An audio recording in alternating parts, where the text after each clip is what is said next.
ये सब क्या है मम्मी जी? क्या हुआ जवाई बाबू? हाँ माँ, इतने सारे गिफ्ट आइटम। अरे बेटा, तुम्हारी नई नई शादी हुई है, बेटी जब घर से विदा होती है तो उसे ऐसे ही गिफ्ट दिए जाते हैं। ज्यादा कुछ नहीं है, सभी घर वालों के कपड़े हैं और कुछ मिठाइयाँ हैं, कुछ गिफ्ट आइटम है बस। प्रिया हमारी इकलौती बेटी है, इतना देना तो हमारा फर्ज ही है। ये सब क्या है भाभी? जी, हमारी प्रिया बेटी ससुराल जा रही है, ये सब देना तो हमारा फर्ज है। अब बेटी को खाली हाथ तो विदा कर नहीं सकते मायके से। हाँ भाभी, आप सही बोल रही हो। ठीक है भैया, ठीक है भाभी, मैं चलती हूँ। हाँ बेटा, सबका ख्याल रखना और अपना भी। जी भैया। दीदी, आपके बिना घर एकदम सूना सूना हो जाएगा। हाँ भाभी, सूना तो लगेगा, लेकिन अब मेरी शादी हो गई है और मुझे ससुराल में ही रहना पड़ेगा। हाँ दीदी। ठीक है बुआ जी, अब मैं चलती हूँ। हाँ बेटा, ठीक है। पापा, अपना ख्याल रखना, दवाइयाँ समय से लेते रहना। हाँ बेटा, ठीक है, तुम भी जाओ और अपना और सबका ख्याल रखना। ठीक है पापा। बिटिया के जाते ही घर मानो सूना हो गया है। हाँ पापा जी, घर एकदम सूना सूना लग रहा है।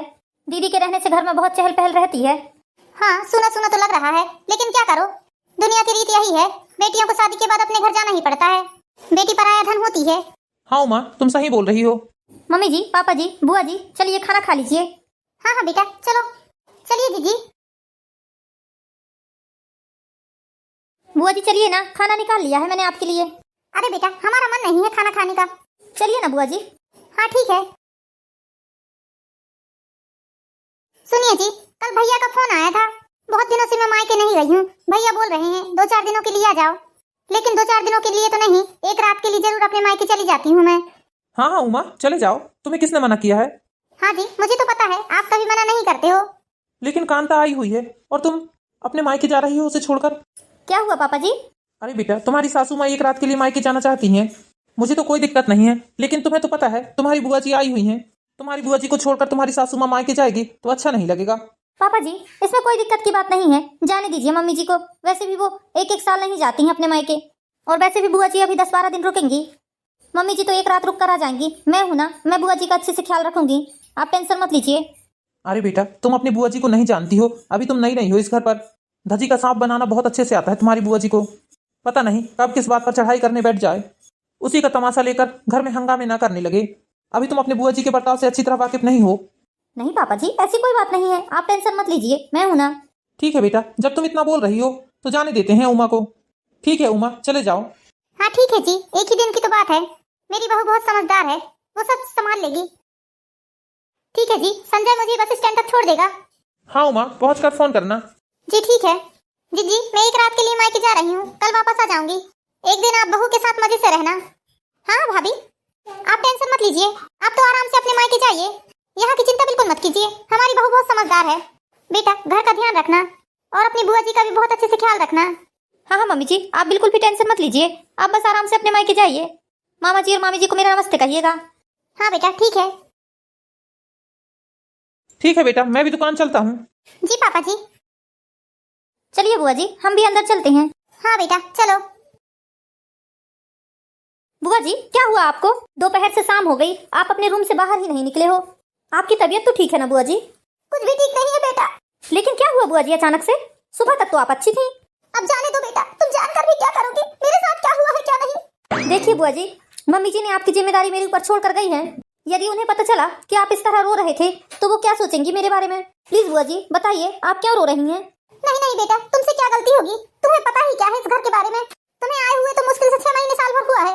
प्लीज बुआ जी मत रोइए, आप मुझे बताइए तो आखिर हुआ क्या है? बोलिए ना बुआ जी। बेटा, तुम्हारी सासू माँ ने शुरू से मेरे साथ अन्याय ही किया है। अरे आप ऐसा क्यों बोल रही हैं बुआ जी? बेटा, बचपन में ही मेरे माँ बाप खत्म हो गए थे, भैया बड़े थे, भैया की शादी पहले हो गई, माँ बाप का प्यार कभी मिला नहीं मुझे। भैया भाभी ने जैसे तैसे मेरी शादी ब्याह की है। जब मैं मायके से ससुराल जाती थी तो भाभी मुझे ऐसे ही सस्ती फस्ती साड़ी देकर विदा कर देती थी। शुरू से भाभी ने मेरे साथ ऐसा ही किया है बेटा, और आज देखो प्रिया को कितना सामान देकर विदा कर रही है। जैसे प्रिया इस घर की बेटी है, वैसे मैं भी तो इस घर की बेटी ही हूँ ना। अब तुम्हें क्या ही बताऊं बेटा, जब शुरू में मैं अपने ससुराल जाती थी ना, तो मेरी सास ससुर यही पूछते थे कि तेरे मायके से क्या लेकर आई है। अब उन्हें क्या ही बताती, वही एक तो साड़ी बता देती थी। इस बात को लेकर मेरी सास ना जाने क्या क्या सुनाती थी। फिर उसके बाद से मैं जब भी यहाँ से निकलती, ससुराल पहुँचते ही बस स्टैंड में उतरकर कम से कम 5-7 हजार का सामान लेकर अपने ससुराल पहुँचती थी, ताकि सास मुझे ताना ना मार सके और अपने भैया भाभी की इज्जत भी रह जाए, इसलिए मैं ऐसा करती थी बेटा। हर समय मैंने ऐसा ही किया। अब उसके बाद मेरी बहू आ गई है, बहू भी मुझसे पूछती है, मम्मी जी आपने मामा मामी के यहाँ से क्या लेकर आए हो। अब बहू को दिखाने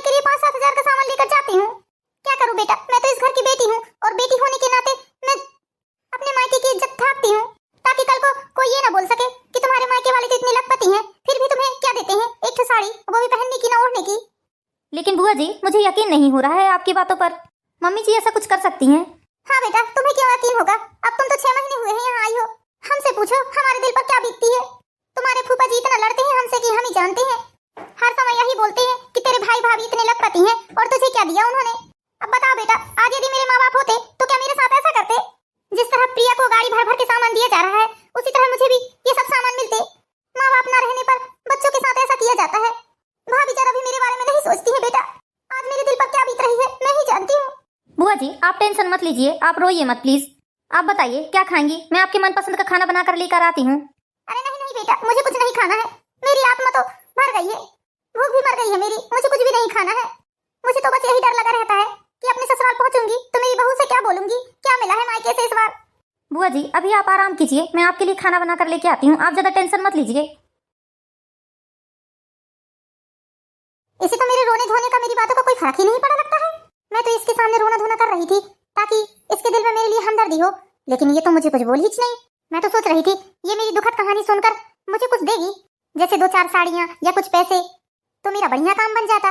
आप सूना घर है, सूने घर में मेरा थोड़ा सा काम भी बन जाता। लेकिन यहाँ तो कुछ समझ में ही नहीं आ रहा है। ये तो मुझे खाना खिलाने पर तुली है। लीजिए बुआ जी, देखिए मैंने आपकी मनपसंद सब्जियां बनाई है। नहीं नहीं बहू, मैंने बोला ना मुझे भूख नहीं है। तुम्हारे प्रेम से ही मेरा मन भर गया। अरे बुआ जी खाना खाइए ना, क्यों नाराज हो रही हैं? ठीक है, अब तुम इतना बोल रही हो तो खा ही लेती हूँ। ठीक है बुआ जी, मैं आपके लिए गरम गरम दूध लेकर आती हूँ।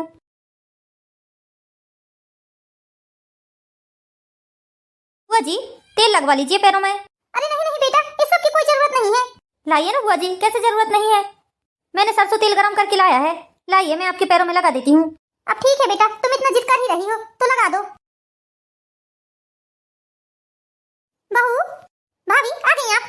अरे भाभी आपको नहीं पता, ये घर मुझे खाने को दौड़ रहा था आपके बिना। आपके बिना बहुत सूना सूना लग रहा था घर में। क्या मजाक कर रही हो जीजी? हाँ हाँ भाभी सच में, आपके रहने से घर में रौनक रहती है। आपके आने के बाद बचपन से मैं आपके साथ में रही हूँ, इसलिए आपके बिना मुझे अच्छा नहीं लगता इस घर में। हाँ मम्मी जी सच में आपके बिना ये घर बहुत सूना लगता है।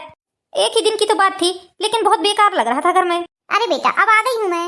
ला भाभी मैं आपका बैग लेकर चलती हूँ। अरे नहीं बुआ जी, मैं लेकर चलती हूँ, आप लोग चलिए अंदर।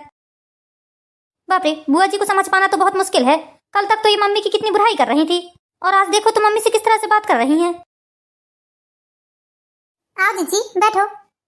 भाभी कभी कभी तो मुझे ऐसा लगता है आपके रहते ही मेरी कदर है इस घर में। आप हो तो मेरी पूछ है इस घर में, वरना कोई मुझे पूछेगा भी नहीं। अरे ऐसा क्यों बोल रही हो जीजी आप? मेरी बहू है ना, बहुत समझदार है। मेरे बाद मेरी बहू आपको पूछेगी।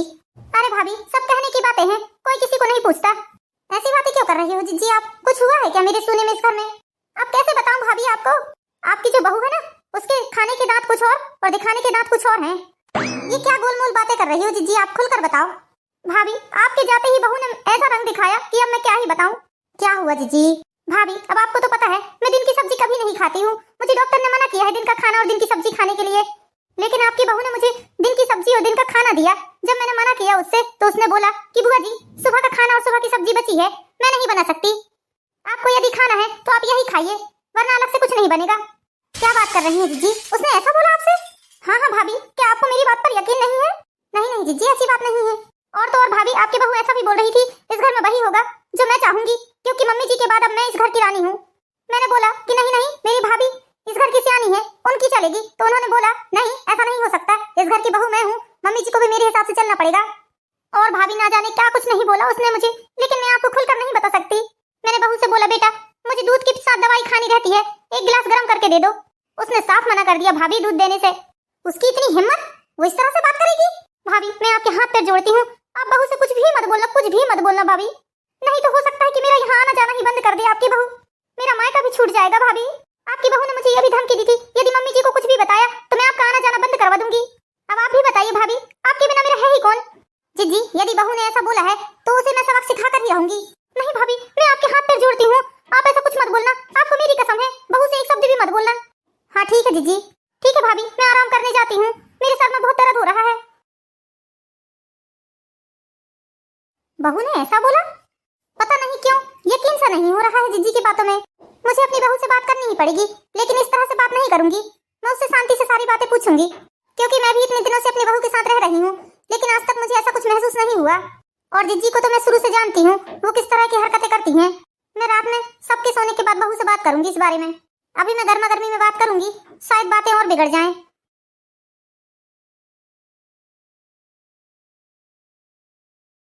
बहू। जी मम्मी जी। बेटा मुझे तुमसे कुछ बात करनी है। हाँ बोलिए ना मम्मी जी, आइए बैठिए। बेटा, माना कि बुआ जी थोड़ा तेज स्वभाव की हैं, लेकिन उनके मन में मैल नहीं रहता। हाँ मम्मी जी, क्या हुआ, आप ऐसी बातें क्यों कर रही हैं? बेटा, क्या कल तुमसे बुआ जी ने कुछ कहा था? नहीं नहीं मम्मी जी, बुआ जी ने मुझसे कुछ भी नहीं कहा। कुछ तो कहा होगा बेटा। नहीं मम्मी जी, हम लोग तो बहुत अच्छे से रहे हैं। अच्छा, क्या हुआ मम्मी जी, आप ऐसा क्यों पूछ रहे हैं? कुछ ना कुछ बात तो जरूर होगी। बेटा, बुआ जी मुझसे बता रही थी कि तुमने उन्हें दिन का खाना दिया और दिन की ही सब्जी दी है। बाप रे, क्या बात कर रही हैं मम्मी जी? ऐसा कुछ भी नहीं हुआ मम्मी जी। हाँ बेटा, वो तो बहुत कुछ बता रही थी।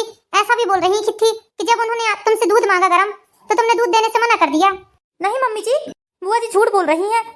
उन्होंने तो मुझसे दूध मांगा ही नहीं, मैंने खुद उन्हें दूध गर्म करके दिया था। बेटा, और ये भी बोल रही थी कि तुमने उनसे ये बोला है कि मैं इस घर की मालकिन हूँ। नहीं मम्मी जी, बुआ जी साफ झूठ बोल रही हैं। ऐसी कोई बात हुई ही नहीं है, बल्कि बात क्या हुई है अब मैं आपको बताती हूँ। मम्मी जी, जैसे ही आप घर से निकली हैं, बुआ जी ने अपना नाटक चालू कर दिया था। कैसा नाटक बेटा? मम्मी जी, आपके जाने के बाद बुआ जी अपने कमरे में जो गई, उसके बाद बुआ जी बाहर निकली ही नहीं। शाम को जब मैंने देखा कि बुआ जी अपने रूम से बाहर ही नहीं आई हैं, मैंने जाकर उनसे पूछा तो वो इतना रो रही थी। क्यों, किस बात पर रो रही थी?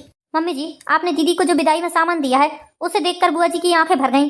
बुआ जी का कहना यह था कि आज भाभी की बेटी है, तो भाभी अपनी बेटी को कैसा भर भर कर सामान दे रही हैं, और मैं भी तो इस घर की बेटी थी ना। आज तक भाभी ने मुझे साड़ी के अलावा कुछ भी नहीं दिया है, और साड़ी भी ऐसी कि पहनने लायक नहीं रहती। अच्छा? हाँ मम्मी जी, और बुआ जी ये भी बोल रही थी मम्मी जी कि जब मेरी नए नए में शादी हुई थी तो भाभी मुझे एक साड़ी में विदा करती थी। मेरी सास मुझसे पूछती थी और बहुत लड़ती थी, इसलिए मैं अपने ससुराल पहुंचते ही बस स्टैंड में रुककर वहां से 5-7 हजार का सामान खरीदती थी और उसके बाद अपने ससुराल लेकर जाती थी, ताकि मेरी सास का मुंह बंद हो सके और मेरे भाई भाभी की इज्जत ढक सके, कोई मेरे मायके पे उंगली न उठा सके।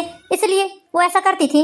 उनका कहना है कि उन्होंने हमेशा ऐसा ही करके अपने मायके की इज्जत ढाकी है, और फूफा जी उनसे यही कह कर लड़ते हैं कि मायके से कुछ भी नहीं लेकर आती हो।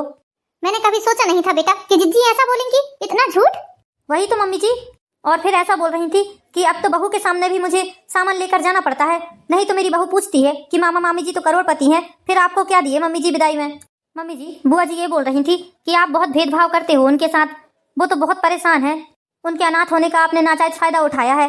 लेकिन मम्मी जी सच बताऊं, मुझे बुआ जी की बातों पर जरा भी विश्वास नहीं हुआ, इसलिए मैंने बुआ जी से एक भी बात का जवाब नहीं दिया, ना ही मैंने आपसे इस बारे में चर्चा की। मैं नहीं चाहती थी कि बुआ जी की बातों से हमारे घर में कलेश हो। बुआ जी का रोना धोना देखकर मैंने जैसे तैसे उन्हें शांत कराया मम्मी जी, और उसके बाद उनके मनपसंद का खाना बनाकर उन्हें गर्मा गर्म खाना परोसा है। इनके खाने में तो कुछ भी नहीं बचा था मम्मी जी, पूरा रात का खाना था, तुरंत बनाया था मैंने, और वो भी उनकी पसंद की सब्जियां बनाई थी मैंने 2-2। और यही नहीं मम्मी जी, फिर मैंने उनके बोलने के पहले ही दूध गर्म करके बुआ जी को ले जाकर दिया और सरसों तेल गर्म करके उनके पैरों में मला था।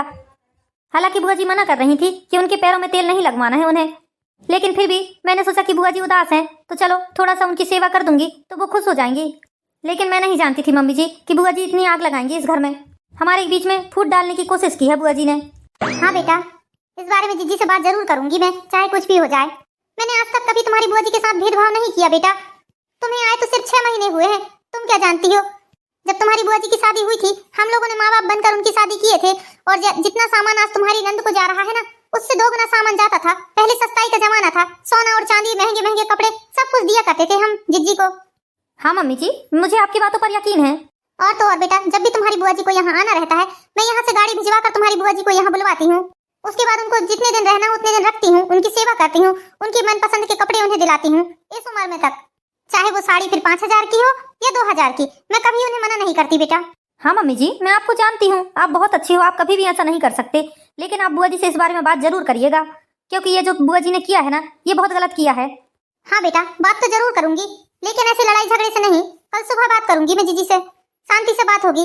ये बात तो हम भी जानते हैं कि हमारे अलावा जीजी का है कौन। हम तो उन्हें मरते दम तक नहीं छोड़ सकते, लेकिन जो उन्होंने किया है, इस चीज का एहसास उन्हें दिलाना ही पड़ेगा मुझे। हाँ मम्मी जी, और उन्हें अपनी गलती का एहसास भी हो जाए। जी मम्मी जी। ठीक है बेटा, अब तुम आराम करो, मैं चलती हूँ। हाँ मम्मी जी। बाप रे, बुआ जी ने ये सब किया, मैंने कभी सोचा भी नहीं था कि बुआ जी ऐसा कुछ कर सकती हैं। वो तो ये बहुत अच्छी बात है कि मम्मी जी समझदार हैं और मुझे इतने दिनों से जान रही हैं, इसलिए उन्होंने कुछ नहीं बोला, वरना कोई और दूसरी सास रहती तो कितना लड़ती अपनी बहू से। मम्मी जी ने अपनी ननद की बातों पर भरोसा ना करके मुझसे शांति से बात की, ये बात बहुत अच्छी है। सच में मम्मी जी बहुत अच्छी हैं। मम्मी जी कभी ऐसा कुछ कर ही नहीं सकती जो बुआ जी बता रही थी। बुआ जी तो बहुत झूठ बोलती हैं। वो तो अच्छा है कि सच में मैंने बुआ जी से कुछ भी नहीं कहा था मम्मी जी के खिलाफ, वरना ना जाने और क्या क्या आग लगा कर बताती और हम दोनों के बीच में कलेश करवाती। जी जी, पी लिए आपने चाय? हाँ भाभी। किसने दिया आपको चाय बनाकर? आपने खुद ही बनाई होगी। नहीं जीजी, बहू ने लाकर दी है मुझे चाय। अच्छा, लेकिन कल तक तो बहू आपको कुछ भी नहीं दे रही थी।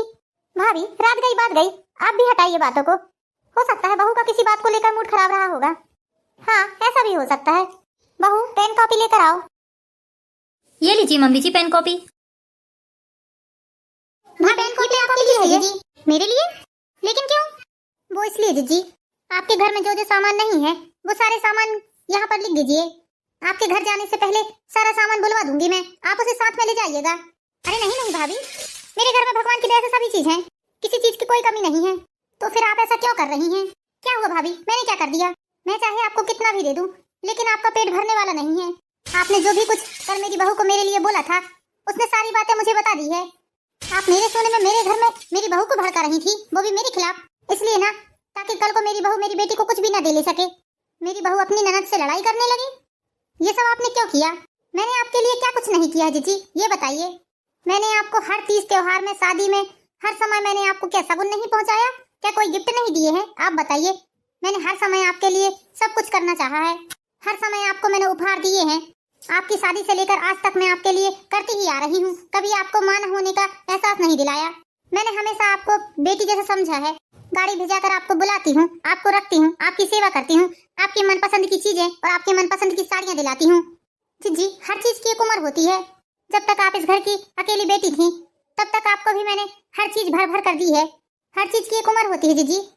आप 50 साल से ऊपर की हो गई हैं। इतना सामान तो लेकर कोई नई नवेली दुल्हन भी अपने मायके से नहीं जाती है जितना आप सोच रही हैं।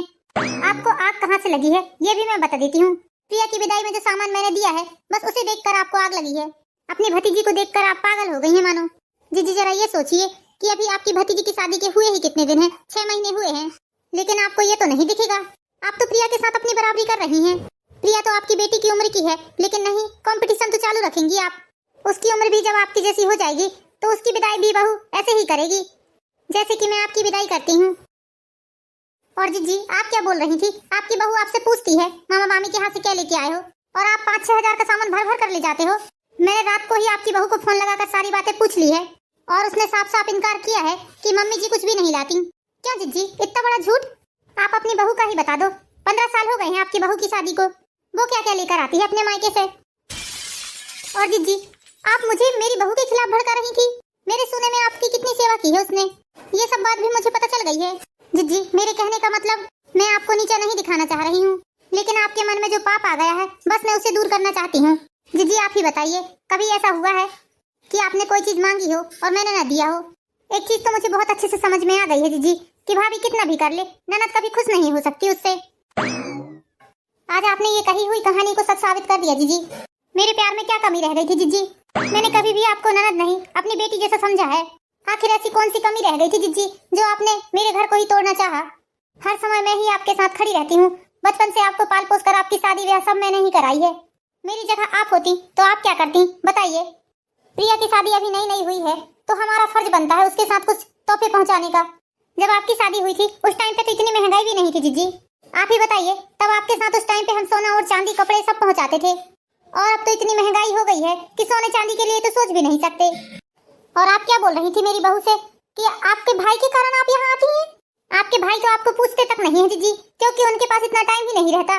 वो अपनी दुकान में ही इतने व्यस्त रहते हैं कि उन्हें ये सब पूछने ताछने का मौका ही नहीं मिलता। इसलिए मैं ये सोचती हूँ, आपके माता पिता कोई नहीं है, भाई भी आपको नहीं पूछता है, कम से कम मैं ही एक माँ जैसा आपको प्यार दे सकूं। आपकी माँ तो कभी नहीं बन सकती, लेकिन हाँ, उनके हिस्से का प्यार जरूर आपको दे सकती हूँ। हाँ बुआ जी, ये आपने बहुत गलत किया। मैंने कभी नहीं सोचा था कि आप ऐसा करेंगी। आपने हमारे इतने अच्छे रिश्तों में दरार डालनी चाहिए। वो तो अच्छा है कि मैं समझदार थी, इसलिए मैंने मम्मी जी से कुछ नहीं कहा। लेकिन जब मम्मी जी ने मुझे आपकी कही हुई बातों के लिए डांटा, तब मुझे बहुत क्रोध आया और उसी समय पे मैंने सारी बातें मम्मी जी से बोल दी। ये तो बहुत गलत बात है बुआ जी। सोचिए, यदि आपकी बातों से हमारे घर में दरार आ गई तो कल को आप तो मायके भी नहीं आ पाओगे। आपने तो पूरी तैयारी कर ली थी हमारे घर को तोड़ने की, लेकिन अफसोस की बात कि आपने ऐसा बोलकर अपने ही पैरों पर कुल्हाड़ी मार ली। मम्मी जी के न रहने पर मैंने आपकी कितनी सेवा की है, बताइए आप मम्मी जी को, बताइए। क्या मैंने आपको आपके मनपसंद का खाना बनाकर नहीं खिलाया? और आप मम्मी जी को बता रही थी कि मैंने आपको बासा दाल चावल और सब्जी दी थी। मैंने आपके पैरों पर तेल लगाया, आपको दूध दिया, और क्या करूं मैं? वो तो मम्मी जी भी बहुत समझदार हैं, जो तुरंत आकर मुझसे लड़ाई नहीं की उन्होंने। मम्मी जी की जगह कोई और औरत रहती तो बहुत लड़ाई होती हमारे घर में। आपने तो कोई भी कसर नहीं छोड़ी थी। हाँ जीजी, मैंने अपनी बेटी से पहले आपका फर्ज निभाया है और कभी निभाने से पीछे भी नहीं हटूंगी, चाहे आप कैसे भी व्यवहार करें मेरे साथ। मैंने रिश्ते हमेशा दिल से निभाए हैं। मैं आपसे बहुत नाराज हूँ जीजी। आपने बोलने से पहले एक बार भी नहीं सोचा कि आपके ऐसा बोलने से क्या हो सकता है। मेरी बहू भी तो अपने मायके से जो देते हैं वो लेकर आती है। मैं तो कभी अपनी बहू का हिस्सा नहीं करती। मैं भी यदि अपनी बहू की बराबरी करने लगूं तो क्या ये ठीक रहेगा? बताइए आप ही जीजी। भाभी मुझे माफ कर दीजिए, मैं थोड़ा बहक गई थी। मेरी आंखों में लालच की पट्टी बंध गई थी। लालच ने मुझे अंधा कर दिया था भाभी। मैं भूल गई थी कि आप मेरी भाभी नहीं माँ समान है। आप ही के कारण तो मेरा मायका बना हुआ है, नहीं तो मेरा मायका तो कब से छूट जाता। मेरा मायका बना हुआ है, आप लोगों का प्यार बना हुआ है। मैं बहुत शर्मिंदा हूँ भाभी अपनी करनी पर। आप एक काम कीजिए भाभी, राहुल से बोलकर मुझे आज ही अपने घर पहुंचा दीजिए। मैं इतनी शर्मिंदा हूँ कि आपसे नजरें भी नहीं मिला पा रही हूँ।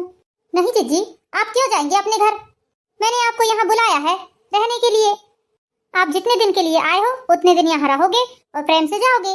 मेरे बोलने का मतलब ये नहीं है जीजी कि मेरे मन में आपके प्रति कड़वाहट आ गई है। मेरा प्रेम आपके लिए जो कल था वही आज भी है। जीजी, मैं तो आपको बस ये बताना चाहती हूँ कि आपकी कही हुई बातों का बहू पर भी असर होगा। उसके मन में भी गलतफहमियां हो जाएंगी। बस मैंने अपना घर बचाने के लिए ये सब किया है जीजी, ना कि आपको नीचे दिखाने के लिए। भाभी सच में आप और बहू बहुत अच्छी हैं। हाँ बुआ जी, मम्मी जी एकदम सही बोल रही हैं। आपके मन में जो कड़वाहट है बस आप उसे दूर कर दीजिए। हमें और कुछ नहीं चाहिए। बेटी आपने मायके नहीं जाएंगी तो और कहाँ जाएंगी? सच में बेटा तुम बहुत अच्छी हो। मैंने बहुत गलत किया है, मुझे इसके लिए माफ कर दो। जीजी आप माफी मत मांगिए। हमें तो इसी बात की खुशी है कि आपको अपनी गलती का एहसास हो गया। अब आप जितने दिन के लिए आई हैं उतने दिन प्रेम से रहिए। तो दोस्तों कैसी लगी आपको ये हमारी प्यारी सी कहानी? इसी तरह की प्यारी प्यारी मोरल स्टोरीज देखने के लिए हमारे चैनल पर एंड ब्लॉग को लाइक कीजिए, सब्सक्राइब कीजिए। Thank you for watching my video. दोस्तों मिलते हैं नेक्स्ट वीडियो में, जब तक के लिए बाय बाय।